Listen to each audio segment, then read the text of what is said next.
Yo, what's going on, guys? Rose here. I know I'm a bit late, I know, but I just got lazy, I'm not gonna lie. But here is the John Smith, or what's his name, Sid showcase. If you guys like this showcase, make sure you guys like and subscribe. I'll try to upload way more quicker than usual, but let's just hop right in. So we have John Smith, which I haven't watched Eminence of Shadow, so I don't really know what the reference is for him being John Smith or Smith John. So here he is. He has a pretty cool, I guess, model.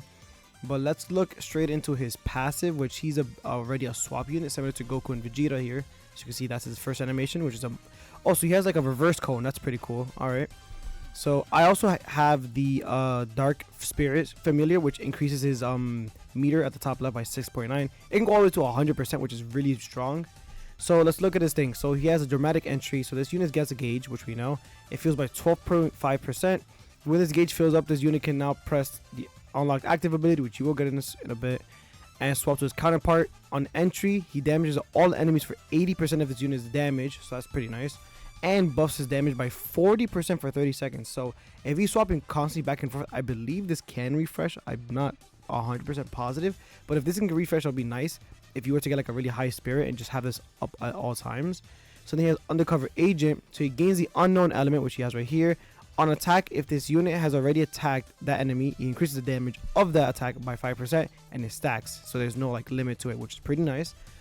And then he has a Welcome Challenge. If the enemy has more health than this unit has damage, he does 40% more damage. So he's doing a lot. He's also 2.5 yen, so you can't place him off instantly, maybe a couple farms.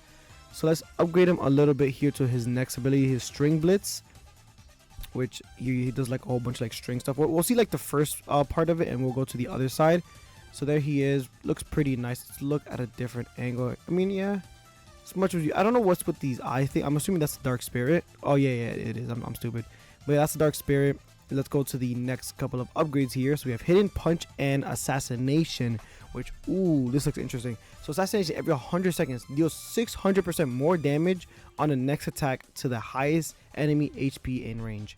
So if we were to, okay, so here he just kind of like slams on the floor, seems right, and it's a 2-hit. So it seems like a lot of his moves are just cones, which pretty good if you ask me. I mean, if you have him like at a good angle, he can kind of just always, you know, hit every enemy on that lane. So let's put him at max upgrade. So he's sitting at 29k every 3 seconds with 46 range. Not bad. Keep in mind that I do have Ethereal on him. So you have two other of these guys just kind of 29k. So that's roughly like 60k in total. Not sure, which is what, 24k DPS in total, if I think that's how that math works. But let's look at Assassination real quick with the buff. Does it show? I think I might have missed the 600% more damage, but I think the 600% more damage comes from like when he actually hits it, not shows in the stats. But let's swap off to It Was Me. Ooh. Okay, I see. Okay, well, flashbang. So, okay, I see. So he does atomic on... Oh, no, this is his final upgrade. Oh, I see. So we didn't get to really see the other sides. Okay. So he has all range atomic, which... Okay, let me just back up a little bit here because... he's gonna just keep spamming it. All right, but here he has all range atomic, so he does 50% x the amount of swaps his unit has done that in damage to all enemies in range. So the more you swap, I believe the more damage it does, if I'm not mistaken, right? So yeah, so it's the amount. Yeah, okay, yeah. So basically that you just kind of want to keep swapping with him, and the amount of damage that he's done while swapping back and forth is how much damage his atomic is gonna do. So that's pretty nice, and it's in range. It's not the whole map. If you want, we can actually see the ult here. As you can see, he does the IM atomic, and then yeah, he just does a full wide nuke. Also, I guess I forgot to actually see his other passes from the other side. I completely forgot that it's two different characters, but he has Lord of Shadows. So whenever this unit gets a takedown on the enemy, he gains 0.5 damage and 0.5 range, and it's max up to 100% and 50 range. So 100% damage and 50 range.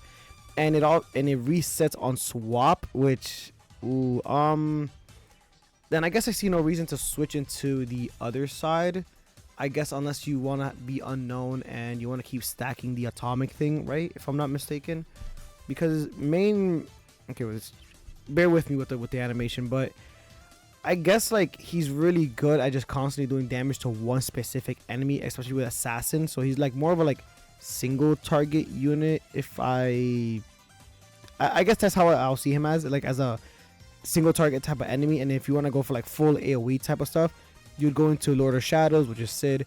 You'd go more to him. And then this unit is immune to debuffs, not statuses, only debuffs, I believe, because it's kind of weird with the energy drain bullshit. But so he is immune to debuffs, and he increases damage dealt to enemies based on the percentage of their missing HP. So the more missing HP they have, the more damage he's doing. So I guess if they're max HP, he's doing less. Obviously, as he damages them, he does more damage, which is pretty nice. And his dramatic entry is the same thing as always.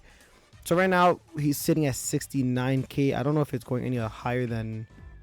Let me see if I add a bunch of enemies here. Let's see if it's already capped out at 100%. Okay, yeah, it seems like his thing is already capped out, so he's sitting at 69k with his max passive, mind you. I can't really see how much damage the atomic, because the atomic is gonna be like infinite damage, so that's cool. All right, moving on to Delta. Now we're gonna purposely put Delta all the way in the back over here, and you'll see why. Basically, her whole gimmick is, oh, she doesn't have it yet. Okay, cool. So we're gonna just put it right here, basically, right? So for now, we're gonna see where her first passive is, which is this unit always attacks the weakest enemy, and the further attack the further the attack is from the unit, the more damage she does. So she does like a little like cone thing. There you go. We're gonna skip into Bestial Roar, which is a small AoE, which is pretty nice, I guess, right? Then we're gonna go into Bestial Takedown. So this is basically what makes her really good, is on the hunt. This unit can attack anywhere on the map. Now realistically, what you want to do, she's kind of similar to Oreo, but the only difference is that Oreo, if anyone gets in his range, he just doesn't shoot at all. Obviously he's shooting these guys because they're far away, but if he's next to them, obviously that he won't shoot them at all. So I guess the only difference is that she can be next to units, but you kind of don't want her to be next to units. So realistically, what you want to kind of do with her is just kind of go as far as you can away from the map to get that 60% damage. Put it like right over here, right? And just kind of have her sniping everything, right? Because the farther away that she is, the more damage she's doing. So you kind of just want to place all of your deltas all the way in the back, which I guess works. I'm not sure if it's like the best thing, because as you can see, she only targets the weakest enemies, so she'll let a lot of the ones in the front like basically like, go by. I don't know why that's not toggled, but yeah, she'll obviously let everyone else go through the side. So long as these guys are the weakest, she can kind of leak a lot of things, which is kind of annoying.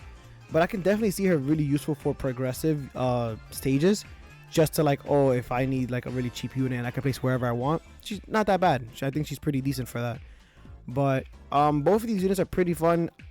It's a small like update, which I don't really mind too much. I can't wait for update 6.0 because it seems like it's gonna be like a BTD PvP type of game mode, which I'm very excited about. Very cool though. I do like that she runs up depending on how far she is. That's like really cool. As you can see, like she just runs. That's awesome. That's actually a really cool like detail. But 21k on each. Mind you, have Deadeye, so she has a chance of critting every 5 seconds. Not that bad, especially since you have 3 of them just running around back and forth, as you can see, which is pretty damn cool. But yeah, that's gonna be it for today's showcase. I'm very sorry for this to be very late, but better late than never. I'm gonna catch you guys in the next video. Bye bye.